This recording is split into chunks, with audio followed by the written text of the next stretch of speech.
ભગવાન શિવના સ્વરૂપની ચર્ચા અહીંયા 3 આંખોમાં મૂકી દઉં છું. હવે ભાગવતમાં થોડો પ્રવેશ કરું.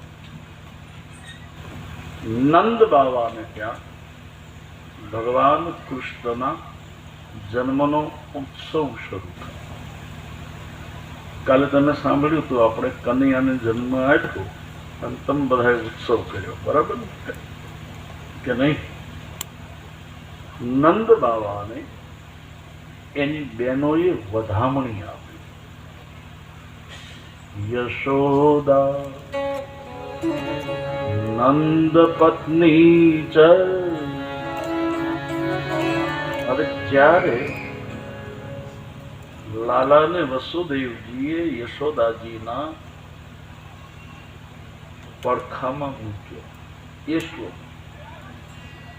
માલધારી સમાજને મારા પ્રણામ, જે ગાયો ભેંસો પાવે છે.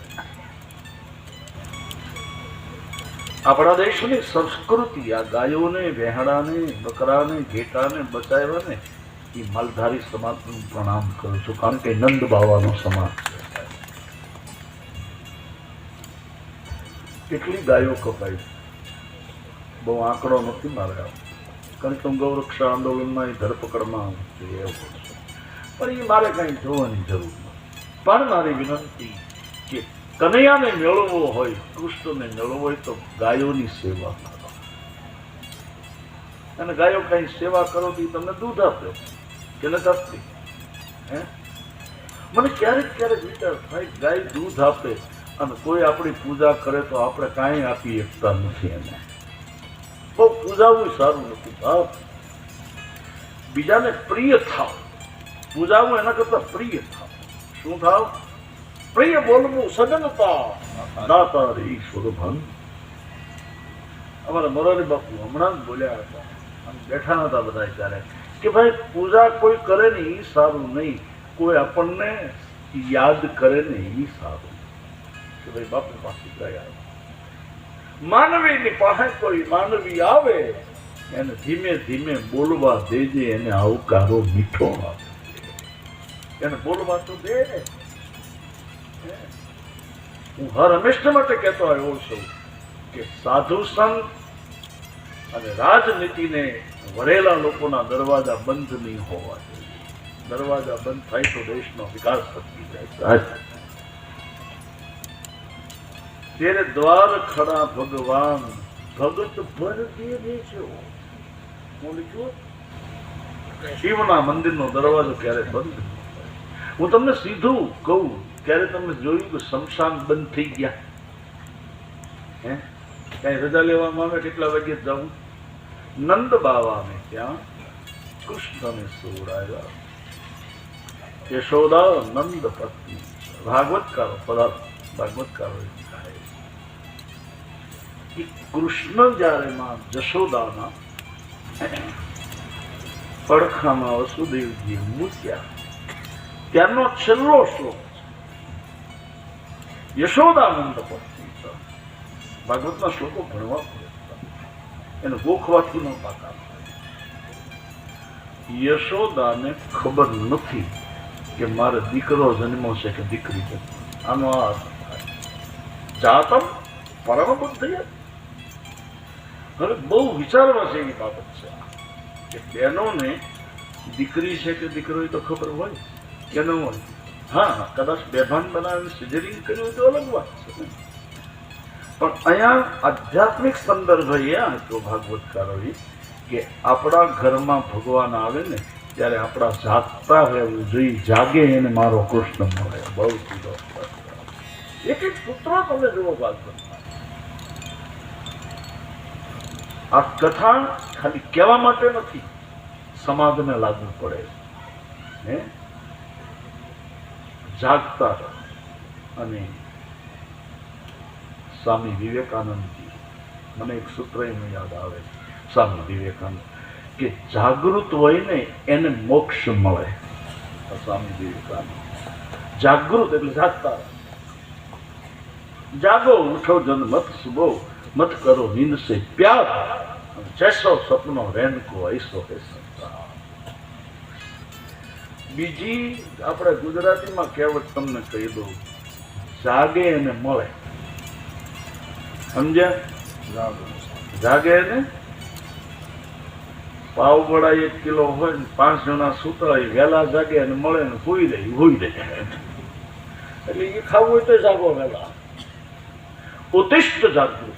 હું વિવેકાનંદના સૂત્રમાં નહીં જાઉં, વળી પૂર્ણાવતી નહીં થાય. અમારી મુશ્કેલી એક શબ્દ લઈ લઈને પછી કોઈ રીતે પણ શું થાય. આદરણીય જીતુભાઈ પધાર્યા છે, આવકારું. અને કોઈ કહ્યું હતું કે આવવાના છે, ખૂબ ધન્યવાદ. તો માં યશોદા એને જગાડવા માટે કૃષ્ણ આવ્યા છે. હમણાં અમારા દેસાઈ બહુ સારું એ બાપુ અમારા ગામમાં સંતના પગલા ને એવું નહીં, સાધુ છે ને એ આપણા સૂતેલા જ્ઞાનને જગાડવા આવે છે. અમે તો જગાડવા આવ્યા, પછી ઊંઘવું હોય તો ઊંઘી જાય. આ કોઈ શિખામણ નથી કિશનભાઈ કીધું, મારો કોઈ ઉપદેશ પણ નથી, પણ સમાજ જાગતો હોવો. જાગ મુસાફિર ભોર ભાઈ, રાજેશ્વર મંદિર ભજનમાં કીધું જાગ મુસાફિર ભોર. જાગે એનો વિકાસ થાય અને ઊંઘે એને અર્થ કહેવાય. વિદ્યાર્થી મિત્રો જો મા બાપ પહેલા જગાડે છે વાંચવા માટે, જગાડે ને શું કામ? એને પાસ કરવા. નંદ બાવાને એની બહેનોએ કીધું, સુન્યું કે શું કે તમારે ત્યાં યશોદાને એક લાલાનો જન્મ થયો. નંદ બાવા સાંભળો સાંભળો, તમારે ત્યાં રોહિણીને એક બાળકનો જન્મ થયો. વધાય હો વધાય હો વધાય. હવે નંદ બાવા એ વધાય સાંભળી, એમાં પહેલા ગાયો સાંભળે, કારણ કે ગૌશાળામાં પહેલા કોણે સાંભળ્યું? ગાયો. ધેનું નામ નિયુતે પ્રાદાત. 18 શ્લોકમાં કૃષ્ણના જન્મની કથા, ઉત્સવ. 18 શ્લોક લીધા. કેટલા? ભાગવતના શ્લોક 18,000. ભાગવતમાં કૃષ્ણ જન્મના શ્લોક પણ 18. આપણા પુરાણ 18. હમણાં ગુલાબભાઈ કીધું ને એટલે થોડીક સંખ્યા ગણાય દઉં. એનું કારણ શું છે કે આપણે મૂળમાં જવા. આપણા પુરાણ કેટલા છે?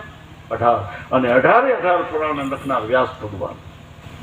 વ્યાસની વિચારધારાથી આ દુનિયા જીવે છે. આ દુનિયા જીવે છે ને વ્યાસના વિચારો. આપણે ત્યાં ગણિત આવે છે, ગણિત, અને એમાં એક કંપાસ આવે છે ને, એ કંપાસમાં એક ભૂમિતિનો પીરિયડ આવે છે, નાનો એવો આવે ને.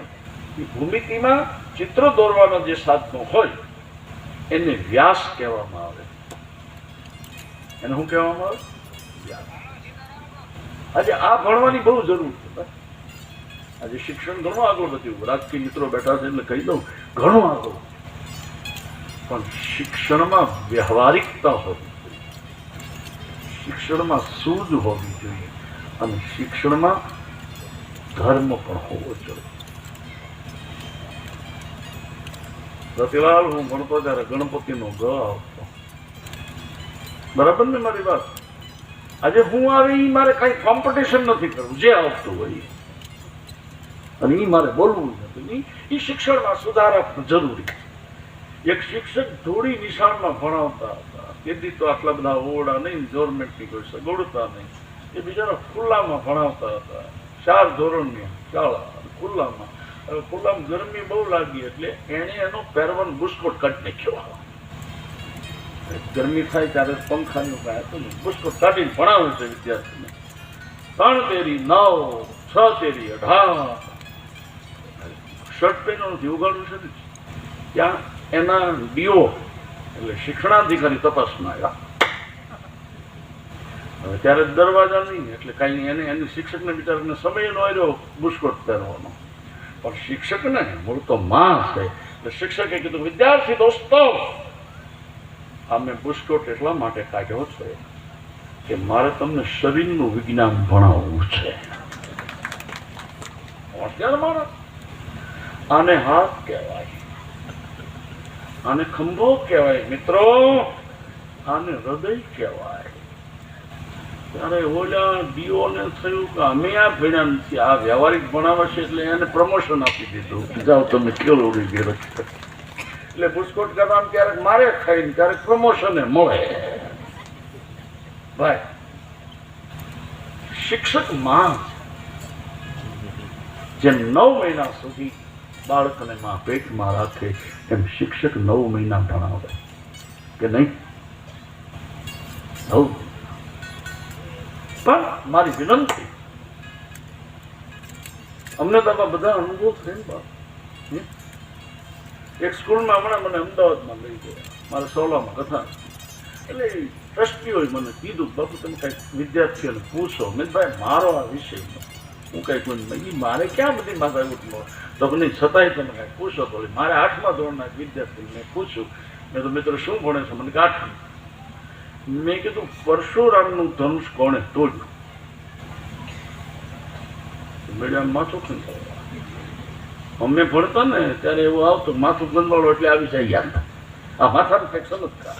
એટલે માથું મેળો ખંભાળો એટલે હું સમજી ગયો કે આને નથી ખબર. એટલે બીજા 9મા ધોરણના વિદ્યાર્થી, મેં તો ભાઈ મિત્રો તારું નામ? મને કે મારું નામ ઉત્તમ. હો મેં તો પરશુરામનું ધનુષ કોણે તોડ્યું? ત્યારે છોકરાએ મને કે તોડ્યું તેથી હું અહીંયા હતો જ નહીં. મારા સાહેબને પૂછો. મેં તો ભાઈ હું એમ નથી પૂછતો. ત્યાં ઓલા ટ્રસ્ટીઓ મારી સાથે હતા, માફ કરજે, ટ્રસ્ટીઓ બેઠા હોય તો એ ટ્રસ્ટીઓએ મને જે જવાબ આપ્યો એ મને દુઃખ થયું. મને કે ગમે એને તોડ્યું હશે અમે પૈસા આપી દઈશું ખોટા ઠરાવ કરીને, પણ તમે આ પ્રશ્ન પૂરો કરો. મેં તમે આવા ખોટા ઠરાવ કર્યા ને? ઠીક છે મારા. અને એટલે જ મેં કોઈ સસ્તા નથી બોલ્યું. બાકી હું આદિવાસી આપણા સમાજમાં પાત્રી વરોથી કરું. અને મને ઘણી ઘણી જગ્યા મળી.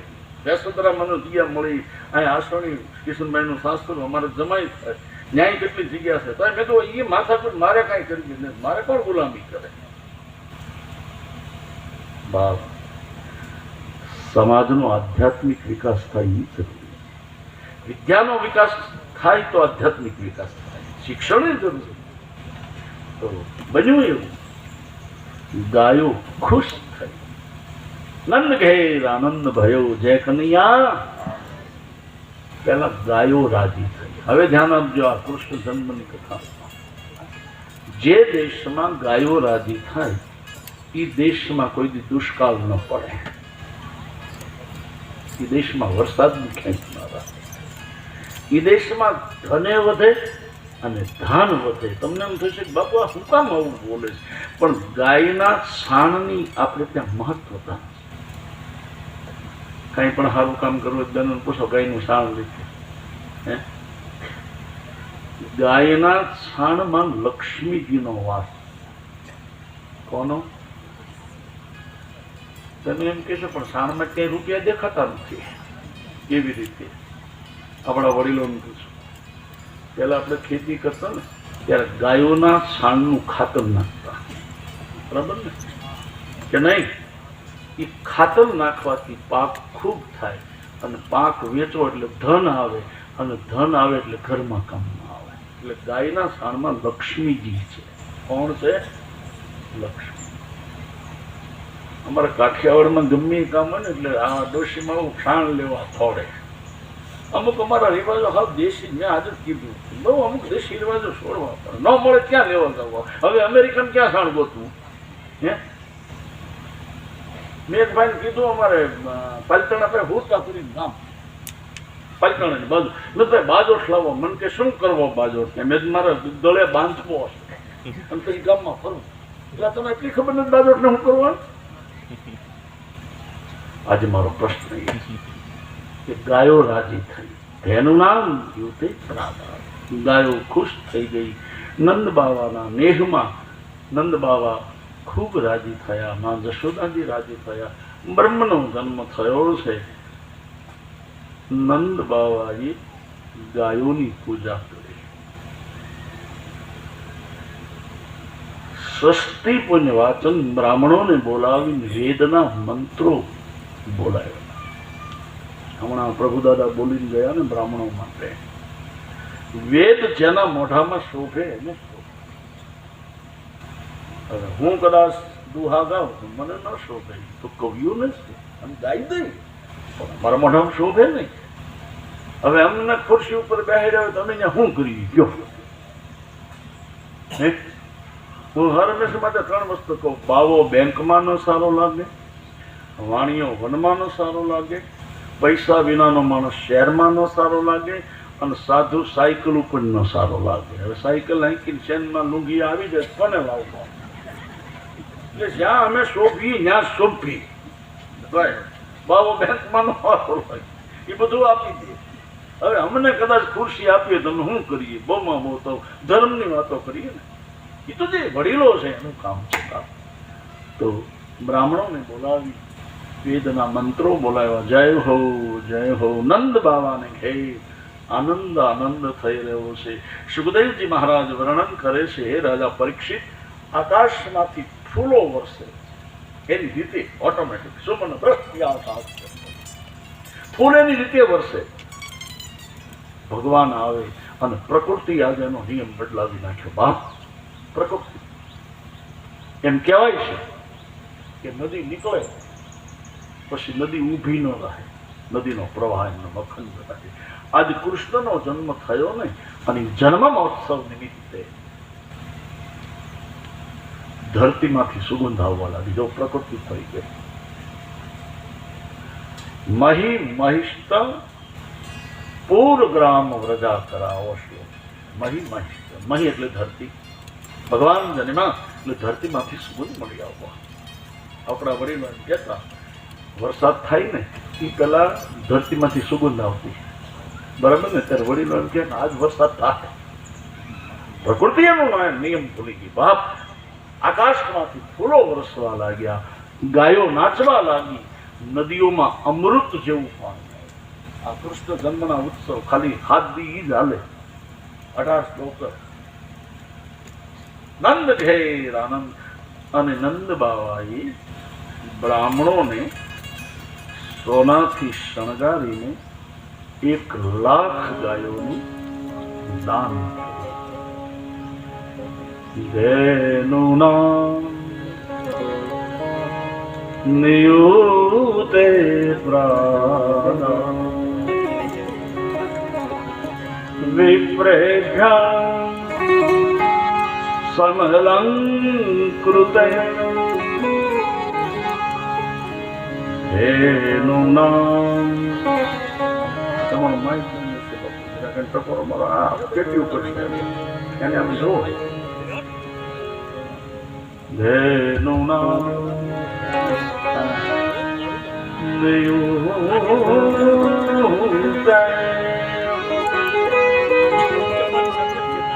ગાયોનું દાન. ઘણા લોકો સવાલ કે જન્મ થાય પ્રયાસ કરો, ગાવાનું ગીત થોડુંક વગાડો ને તો ભગવાન કે દીકરાનો જન્મ થયો ત્યારે સૂતક નહીં નીકળ્યું. આવા સવાલ લાવ્યો 7 દીમાં જે લેવાનું હોય નહીં લે. હવે હું તમને એટલું કહું કે જેને દાન દેવું નથી એને આખું વર્ષ સૂતક જ હોય. એનું રોજ સૂતક એ તો ન દે, પણ જે કોઈ 100 રૂપિયા તમારા જેવા દેતા હોય ને એને એમ કે એ જ્યાં કાંઈ દેવું ના. આની પેલા મને કાકર મટી કથા જે ભાઈ જવાબ હતો એ કે બધા લૂંટવાના ધંધા છે ને દેખ મારી પાસે આવો. ગમે એવો સુધરેલો હોય ને, ગમે એટલું ભણેલો, કારણ કે મેં સાયન્ટિકોમાં એમ ગયો છું, આપણે વિદ્વાન નથી, પણ તું બીજાને હું કામ અટકાવે છે? મારો એ સવાલ. ખુશી દેજે જમાનાને, મને હરદમ રુદન દેજે, અને અવરને આપજે ગુરસદ મને હેરાન. જમાનાના બધા પુણ્યો આ જમાનાને મુબારક હો, અને નિરખું મારા પાપને એવી મને આંખો દે. તમે તમારું સંભાળો ને, બીજાને સલાહ નહીં દો. તમારામાં માફ કરે મને આ દેશ, સલાહકારો વધતા જાય છે દિવસે દિવસે કે નહીં, લેનારા ઓછા. આપણે ન ફાવે અને કોઈ વડીલોને મારી વિનંતી, યુવાનોને સલાહ આપો, પણ યુવાનોને એટલું વિનંતી કરજો કે યુવાનોને સંગ ખરાબ ન થાય. કિશનભાઈનો મુદ્દો મને કહેવો કે વ્યસન કેમ વધ્યા? ભાઈ, વ્યસનો વધ્યા છે કે વધાર્યા છે? અમારો સવાલ. ટીવી જોઈ અને ફેશન વધતી એ ખોટું છે મારું ભાઈ? બહુ ધ્યાન રાખજો. ભારતીય સંસ્કૃતિના હિમાયતો કે ધર્મગુરુ હતા ત્યાં સુધી વિદેશી સત્તાઓ, વિદેશના લોકો આપણું કઈ બગાડી ન શક્યા. હવે એને ટીવીમાં પ્રવેશ કર્યો છે અને ટીવીની ચેનલો દ્વારા સનાતન ધર્મને બગાડવાના પ્રયત્નો છે. બહુ નામ નહીં આપું કારણ કે હું સંઘનો માણસ છું. આ ટીવીના માધ્યમથી આજના યુવાનોને બગાડવાનું. સમાચાર જુઓ, ચેનલ જુઓ, ધારાવાહિક જુઓ, મારી ના નથી, પણ એવું આવે આ લોકોને ખબર છે કે આવતી પેઢી જે બાળકોની એને અત્યારથી ટીવીનું વ્યસન લગાડી દઈએ ને એટલે પછી સુધારે જ નહીં સાહેબ. વ્યસન તો મોટા મોટા આ છે. બીજું તમને એમ થાય બાપુ બોલે છે, બીજું અનિતિના રૂપિયા અનિતિનું લઈ લેવું, આમાં કઈ સુધારો થાય ખરો? મને જવાબ દો. અન્યાય કરીને કોઈની ખેતી પડાવી દીધી, એક ફૂટ માટે ઝઘડા. આપણે મહાભારત તો શું છે? આપણા ઘરમાં મહાભારત થોડુંક જતું કરતા છે. કુટુંબ, પરિવાર, દેશમાં જો એકતા રાખવી હોય ને તો સાથે બેસતા શીખો. એક ભાઈ મને હમણાં કીધું ખાવાનું હોય બધા આવે ને નહીં, મેં તું રહેવા દે, આ મને કેમ એ કે ખાવાનું મેં નહીં, ખાવાનું બધા જોયું છે. આજે 20 રૂપિયામાં પાવ વડા મળે, બધા ખાઈએ છીએ. ખાવા કોઈ આવતું નથી. આ ભગવાનની કથા ગમે છે ને એટલે લોકો આવે.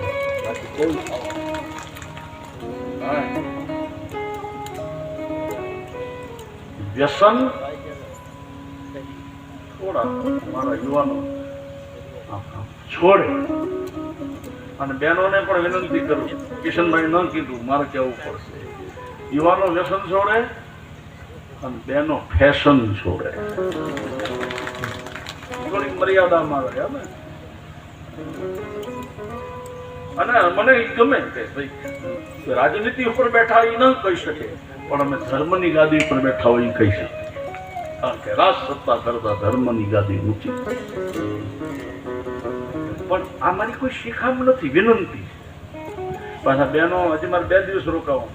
ઉત્તરાયણ કીધું ને કિશનભાઈ, 15મી ઉત્તરાયણ છે, 2 દિવસ ઉત્તરાયણ છે. હા, પછી 15મી બપોરે વયો જાઓ, પછી કોને ખબર. हम भी मुसाफिर है, तुम भी मुसाफिर हो, फिर मुलाकात होगी किसी मोड़ पर. अनिति छोड़िए, अन्याय छोड़िए, अधर्म छोड़िए.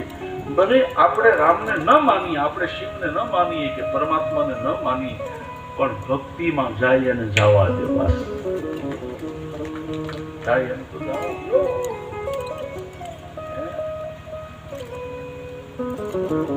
દુનિયામાં બહારના માણસોની તાકાત નથી કે તમારા ધર્મને તોડી શકે.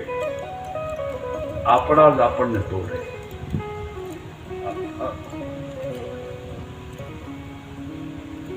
આવો હરેશભાઈ, ક્યાં ગયો છો?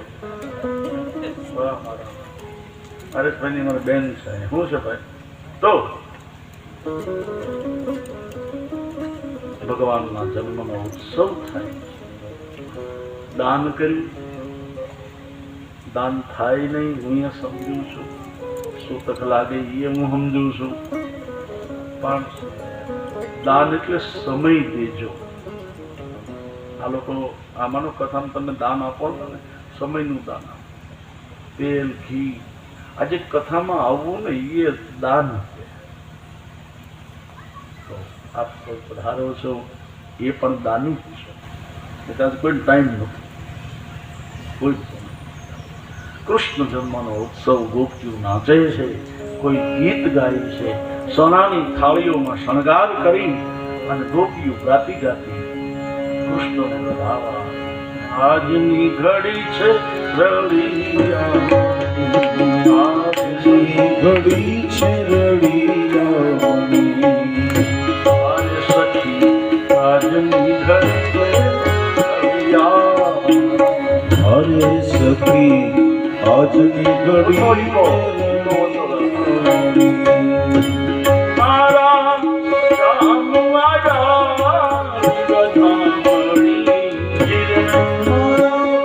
વાલો આવ્યાની વધામણી જીરે વધામણી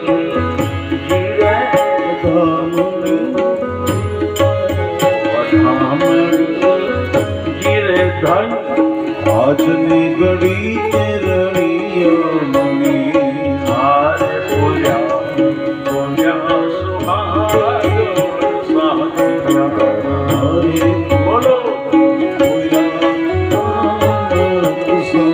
ભગવાનના જન્મ આજના સત્સંગને પૂરો કરું છું. બહુ વધારે આજે ચલાવવાનું નથી, કાલે પણ સમયે પૂરું કરીશું. અત્યારે ભગવાનના જન્મનો ઉત્સવ થાય છે, તમે બધા ઉત્સવમાં રહ્યો આજનો, બરાબર ને? કારણ કે ઉત્સવ બહુ